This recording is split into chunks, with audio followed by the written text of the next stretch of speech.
Hello bachon, the question is from Coulomb's law and the question says that when you touch a metal object like a door handle on a dry winter day, you are likely to see a spark and feel a definite shock. We usually explain this by saying that we have built up a static charge. Why does this not happen on a humid day in the summer? So हमारा जो यहाँ पे की concept use होगा वो क्या है? की कंसेप्ट में हमारे दो टाइप ऑफ ऑब्जेक्ट होते हैं। वन है हमारा इंसुलेटर। इंसुलेटर कौन से होते हैं? जो do not conduct electricity, do not conduct electricity. और जो कंडक्टर्स होते हैं वो क्या है? कंडक्टर्स जो हैं हमारे वो क्या है? Conducts, conducts electricity. सो ये तो इलेक्ट्रिसिटी कंडक्ट नहीं करते और ये क्या करते हैं? इलेक्ट्रिसिटी को कंडक्ट करते हैं, कंडक्टर्स। अब यहाँ पे हमारा क्या है कि हम अगर एक मेटल ऑब्जेक्ट को टच करेंगे तो रीजन क्या है? The reason is that, the reason is that the wood is an insulator, insulator, so it does not conduct, it does not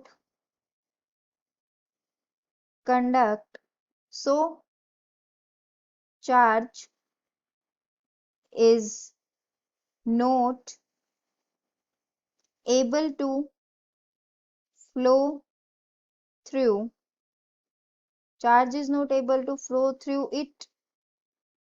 As such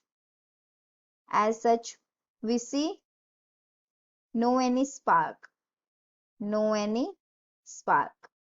अब इसके बाद जो हमारी अदर हैंड पे मेटल है, so on the other hand, on the other hand metals are क्या होंगे? Good conductors of electricity, good conductors.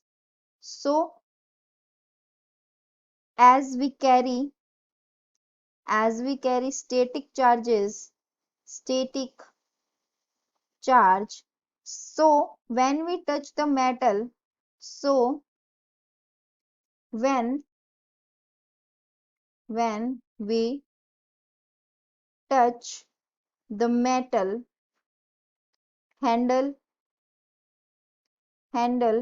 then charge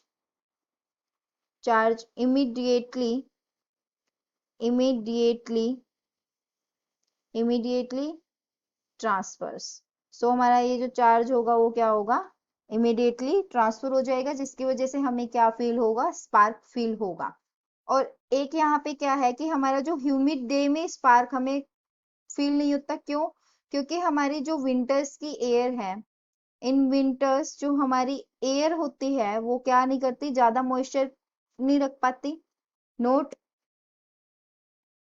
humid, या फिर हम इसको बोल सकते हैं जो विंटर की एयर है नोट ह्यूमिड। इसका मतलब ये क्या है? हमारी ड्राई एयर है। और ड्राई एयर क्या होगी? चार्ज को कंडक्ट नहीं कर सकती। लेकिन समर्स की एयर जो है, समर्स या फिर ह्यूमिड रीजन की जो एयर है वो क्या होगी? ड्राई नहीं होगी, या फिर हम इसको बोल सकते हैं ह्यूमिड होगी। ह्यूमिड होगी तो ये चार्जेस क्या करेगी? अर्थ में ट्रांसफर कर देगी, चार्जेस ट्रांसफर्स टू अर्थ। सो इसकी वजह से हमारा क्या होगा? हमें समर्स में क्या नहीं होता? कुछ भी फील नहीं होता, लेकिन विंटर्स में हमें स्पार्क फील होता है। Thank you, hope you understood it well.